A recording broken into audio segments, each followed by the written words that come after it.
اسلام نے مرد کی دیت 100 اونٹ مقرر کی ہے، اور آپ جانتے ہیں کہ عورت کی دیت 50 اونٹ۔ اب جو ان احادیث کو پڑھتا ہے نا کہ رسول اللہ صلی اللہ علیہ وسلم نے اگر مرد قتل ہو جائے تو فرمایا 100 اونٹ ادا کرو، عورت قتل ہو جائے تو 50 اونٹ ادا کرو، وہ تو پاؤں سے زمین سے رکھ جاتی ہے کہ عورت کا خون مرد کے خون کے برابر نہیں ہے، عورت کی زندگی اور مرد کی زندگی برابر نہیں ہے۔ تو جب یہ بحث ایک مرتبہ آئی کہ عورت، اس کا خون آدھا، اس کی گواہی آدھی، اور اس کو وراثت میں بھی آدھا، تو یہ اسلام نے کیا کیا؟ اب تک مستشرقین اس پہ اعتراض کرتے ہیں، اور یہ جو امریکن لاٹ ہے، یہ بچے جب بڑے ہوں گے تو جس بچے کو پتہ چلے گا وہ ضرور پوچھے گا کہ یہ کیا وجہ ہے کہ اسلام نے اور رسول اللہ صلی اللہ علیہ وسلم نے عورت کا خون آدھا اور مرد کے 100 اونٹ اور اس کے 50 قرار دی۔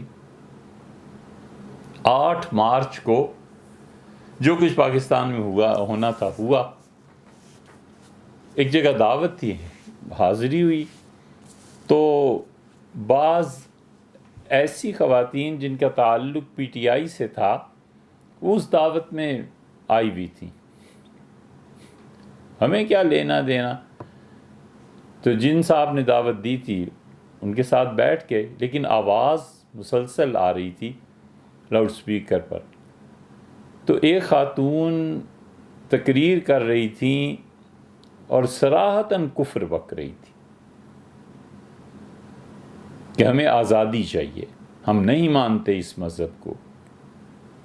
یہ آپ کی ہیلری کلنٹن نے بھی ایک مرتبہ کہا تھا کہ ہم دنیا میں ہر اس ہم دنیا میں ہر اس نظریے کو مٹانے کی کوشش کریں گے جو گواہی میں عورتوں کو گواہی میں 2 عورتوں کی گواہی 1 کے برابر مانتا ہے، اور جو وراثت میں بھی آدھا حق دیتا ہے۔ یہ ان کا بیان چھپا تھا۔ تو وہ خاتون دھڑلے سے تقریر کر رہی تھی، انہوں نے کہا ہم نہیں مانتے ایسے دین کو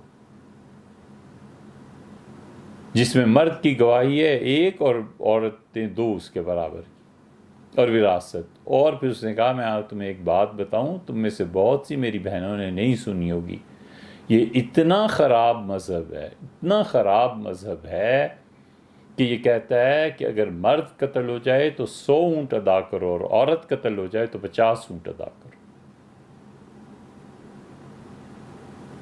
اس پہ تو پکار مچ گئی کہ ہیں واقعی اسلام نے یہ کہا ہے۔ تو ایک صاحب نے مجھ سے کہا، ان میں تھوڑی بہت غیرت تھی، ان کے یار حد ہو گئی، ہمیں نہیں پتا لیکن مفتی کچھ کرو یار اس کا۔ پھر انہوں نے اس عورت کو جا کر، ان کی زیادہ تعلق تھا ان سے، کہا تم بیٹھو، اور وہ آیا ہوا ہے تو اس سے بات کرتے ہیں، کہا بلائیں اسے، تو بڑے غصے میں تھی۔ تو عورتوں نے کہا جی چھوڑیں سب مسئلے کو، ہماری دیت، ہمارا خون 50 اونٹ اور مرد کا خون 100 اونٹ۔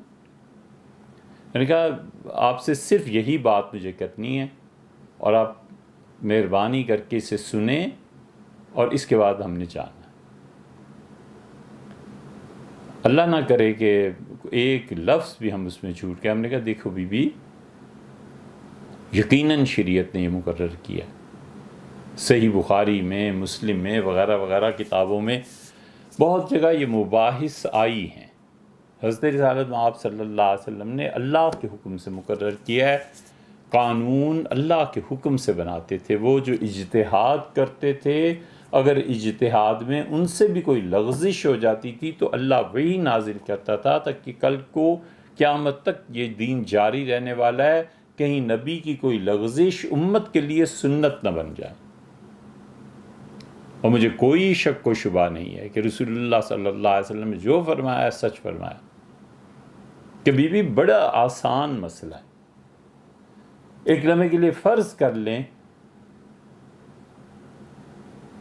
کہ میری بیوی قتل ہو جائے، تو اس کی دیت میں مجھے ملیں گے 50 اونٹ، میں مرد ہوں، اور اگر میں قتل کر دیا جاؤں تو میری بیوی کو میرے خون کے عوض میں ملیں گے 100 اونٹ۔ تو نفع عورت کا ہوا یا مرد کا ہوا؟ اس لیے کہ مرد کمانے کی صلاحیت رکھتا ہے، اسے 50 اونٹ مل گئے، یہ بھی غنیمت ہے، دے دیے۔ کہہ دیتے بالکل نہ دیتے تو کون کچھ کہہ سکتا تھا؟ تو فائدہ عورت کو ہوا نا، 100 اونٹ مل گئے نا، تو یہ کون سا ظلم ہے؟ ہمیں معلوم تھا کہ اب کیا ہونا ہے، اور وہی کچھ ہوا کہ کاٹو تو لہو نہیں، ایسی چپ اور خاموش۔ ہم نے کہا یہ بس ایک بات عرض کرنی ہے کہ اسلام کو سمجھنا ہو تو کسی استاد سے جا کر پڑھیے۔ بالکل گنگی ہو گئی ہیں۔ ہم نے کہا جی ہاں، اب اگر مرد احتجاج کریں اور عرض کریں، دعا کریں کہ یا اللہ ہمارا بھی کوئی خون کی قیمت ہونی چاہیے، تو پھر تو کوئی بات تھی۔ آپ کو کس بات پر اعتراض ہے؟ آپ کو تو 100 اونٹ مل رہے ہیں۔ اب ظاہر ہے اس کا کیا جواب بنتا؟